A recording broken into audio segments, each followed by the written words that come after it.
Ketika anak sakit, jarak tak lagi dihitung dengan kilometer, tapi dengan harapan. Nah mau nggak mau mereka-mereka yang dari daerah ini harus ke Jakarta. Di mana mereka mau tinggal di Jakarta? Bagaimana transportnya? Bagaimana selama di Jakarta? Makannya, tempat tinggalnya? Jakarta bukan rumah bagi mereka, tapi disinilah harapan itu tinggal.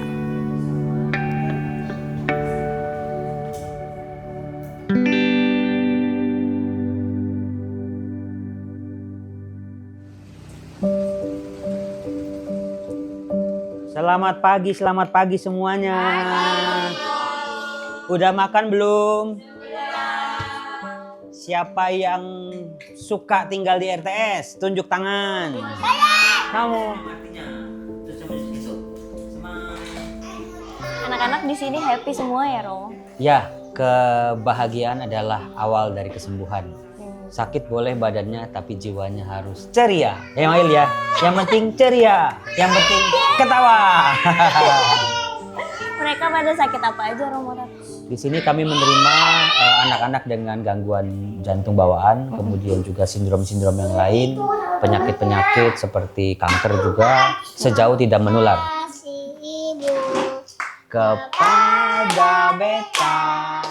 Tapi kenapa sih Romo mau membantu mereka dengan membangun rumah teduh ini? Kalau bukan saya siapa lagi? Dari pemerintah juga punya rumah singgah, bahkan beberapa lantai tapi selalu full.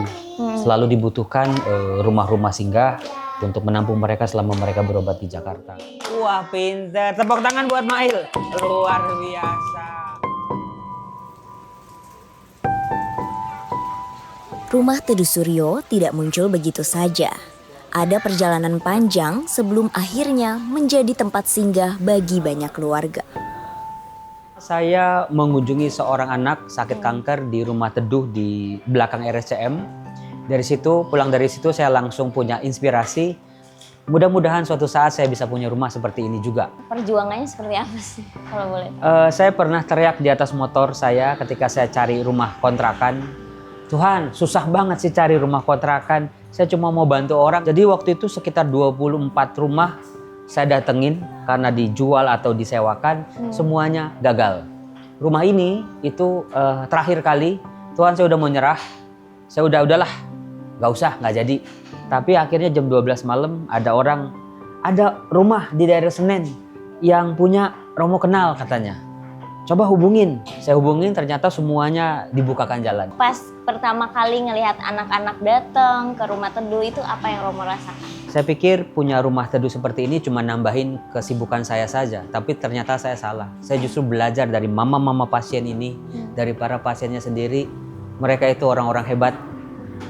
Mungkin ya kalau baju kita sobek, mungkin kita buang. Tapi kan ini anak. Darah daging mereka yang mereka kandung, yang mereka susui, yang mereka besarkan, tapi anaknya sakit dan mereka mau menemani. Di situ saya belajar tentang itulah kasih. Di sini kita kasih semua yang terbaik, ada AC, susu, makanan, protein, buah-buahan, sayur-sayuran semuanya, ada tabung-tabung oksigen, kursi roda. Semua ini terwujud karena banyak yang memilih untuk membantu. Sedikit sekali fasilitas yang kami beli sebetulnya. Semuanya orang datang. Hai, nama kamu siapa? Aza. Halo. Halo, Aza sakit apa? Jantung Mau atau imun. Setiap keluarga yang tinggal di rumah teduh datang dengan cerita yang berbeda. Tapi satu hal yang sama, harapan untuk sembuh. Ismail lahir dalam keadaan yang nggak stabil ya. Ismail lahir dalam keadaan nggak nangis, tetapi kuning dan biru. Udah menginjak 2 bulan tuh, Ismail mulailah timbul kayak muntah darah. Dokter bilang mah harus ke Jakarta. Kita di sini udah nggak ada obat. Cerita pahitnya kita udah kehabisan dana di sini. Kita udah nggak punya apa-apa. BPJ Ismail diblokir, sempat diblokir. Tapi saya kuat tuh karena Mail, Kak. Mail selalu bilang ke saya, Mama Ade kuat, Mama Ade semangat. Kami kan dari Aceh dijadwalkan untuk operasi kedua. Kalau di daerah kami sih alatnya kurang memadai. Iya. Dengan kasus diagnosa anak kami, mereka keterbatasan mungkin dari alat ataupun dokter. Jadi dengan adanya rumah Teduh Suryo, alhamdulillah sekali kami sangat terbantu. Makan, tempat tinggal, bahkan antar jemput juga kami difasilitasi. Dari ujung kepala sampai ujung kaki, semuanya gratis. Ismail dan Aza hanyalah 2 dari banyak keluarga yang harus meninggalkan rumah demi mendapat fasilitas pengobatan yang memadai. Mereka menaruh harapan yang sama tentang mudahnya akses kesehatan.